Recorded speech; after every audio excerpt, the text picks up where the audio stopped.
पवित्र चैत का महीना था। नवमी तिथि थी, शुक्ल पक्ष, और भगवान का प्रिय अभिजीत मुहूर्त था। दोपहर का समय था। न बहुत सर्दी थी, न धूप गर्मी थी। वह पवित्र समय सब लोगों को शांति देने वाला था। शीतल मंद सुगंधित पवन बह रहा था। हर देवता हर्षित थे और संतों के मन में बड़ा चाव था। वन फूले हुए थे, पर्वतों के समूह मड़ियों में से जगमगा रहे थे। सारी नदियां अमृत की धारा बहा रही थीं। जब ब्रह्मा जी ने वह भगवान के प्रकट होने का अवसर जाना, तब उनके समेत सारे देवता विमान सजा सजा कर चले। निर्मल आकाश देवताओं के समूहों से भर गया। गंधर्वों के दल गुणों का गान करने लगे और सुंदर अंजलियों में सजा सजा कर पुष्प बरसाने लगे। आकाश में घमाघम नगाड़े बजने लगे। नाग मुनि और देवता स्तुति करने लगे। बहुत प्रकार से अपनी अपनी सेवा उपहार भेंट करने लगे। देवताओं के समूह विनती करके अपने अपने लोक में जा पहुँचे। समस्त लोगों को शांति देने वाले जगदाधर प्रभु प्रकट हुए। दिनों पर दया करने वाले कौशल्या जी के हितकारी कृपालु प्रभु प्रकट हुए। मुनियों के मन को हरने वाले उनके अद्भुत रूप का विचार करके माता हर्ष से भर गई। नेत्रों को आनंद देने वाला मेघ के समान श्याम शरीर था। चारों भुजाओं में अपने खास आयुध धारण किए हुए थे। दिव्य आभूषण और वनमाला पहने थे। बड़े बड़े नेत्र थे और इस प्रकार शोभा के समुद्र तथा खर राक्षस को मारने वाले भगवान प्रकट हुए। दोनों हाथ जोड़कर माता कहने लगी, हे अनंत, मैं किस प्रकार तुम्हारी स्तुति करूं? वेद और पुराण तुमको माया गुण और ज्ञान से परे और परिमाण रहित बतलाते हैं। स्तुतियाँ और संत जन दया और सुख का समुद्र, सब गुणों का धाम कहकर जिनका गान करते हैं, वही भक्तों पर प्रेम करने वाले लक्ष्मीपति भगवान मेरे कल्याण के लिए प्रकट हुए हैं। वेद कहते हैं कि तुम्हारे प्रत्येक रोम में माया के रचे हुए अनेकों ब्रह्मांडों के समूह भरे हैं। वे तुम मेरे गर्भ में रहे।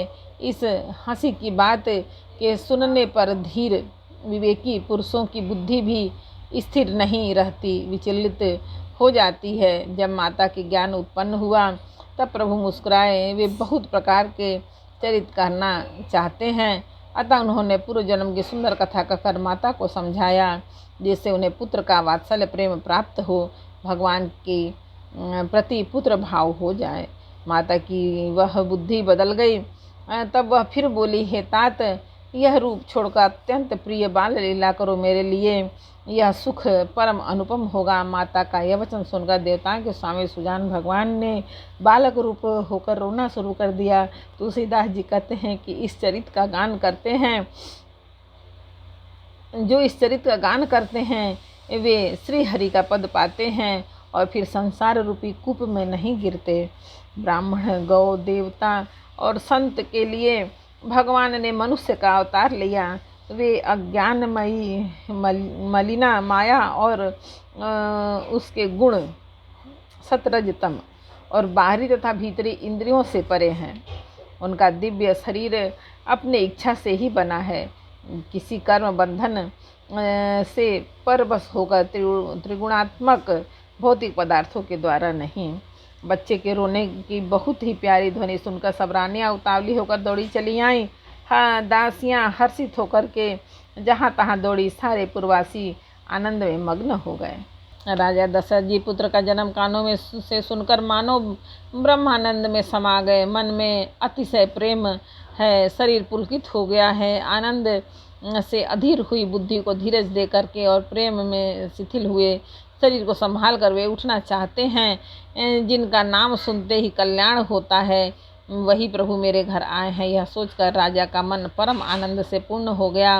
उन्होंने बाजे वालों को बुलाकर कहा कि बाजा बजाओ।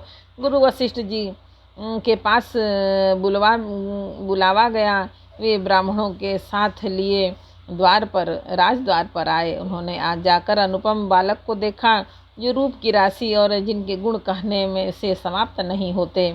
फिर राजा ने नंदी मुख श्राद्ध करके सब जात कर्म संस्कार किए आदि किए और ब्राह्मणों को सोना, गौ, वस्त्र और मणियों का दान दिया।